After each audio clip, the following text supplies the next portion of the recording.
Thank you, Mr. President. Warm congratulations on your presidency. The basic premise underlying the theme of our discussion today is the erosion of trust in multilateral institutions and the need for reform. And it is indeed important for us to have an honest conversation on how to rebuild trust in multilateral institutions. Allow me to make 4 quick points as suggestions in this context. 1. The UN Charter calls for resolution of any dispute through negotiation. Where there are bilateral agreements on ways to resolve any pending dispute between parties, the best way forward would be for the international community to recognize the existence of such means and encourage the same. We have seen several examples in the past where bilateral discussions and regional and sub-regional mechanisms have been more effective in achieving mutually acceptable solutions to resolving disputes. 2.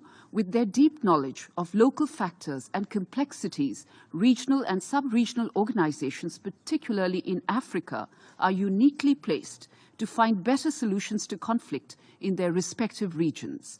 We therefore support engagement between the United Nations and regional and sub-regional organizations in line with the United Nations Charter.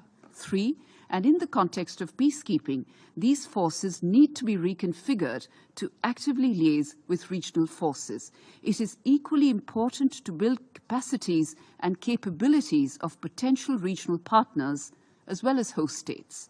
We have done so on our part with several partners, especially in Africa.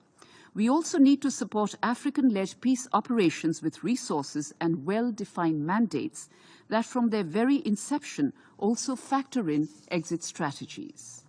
And 4, none of this would matter if we did address the elephant in the room, that we are unable to peacefully resolve disputes through the United Nations because its core body, this very United Nations Security Council, has been rendered ineffective. Unless we undertake comprehensive reforms and get this House in order, we will continue to face a continuing crisis of credibility. The new orientation for reformed multilateralism, which we advocate, which India advocates, flows from the idea that there cannot be genuine solidarity without trust. An overwhelming majority of countries from the Global South, Mr. President, share our conviction that a reform of the UN architecture is no more a question of why, but rather when and how soon. The opportunity provided by the Summit of the Future next year should drive us towards change in the direction of a reformed multilateralism, including through the expansion of the Security Council in both categories of its membership.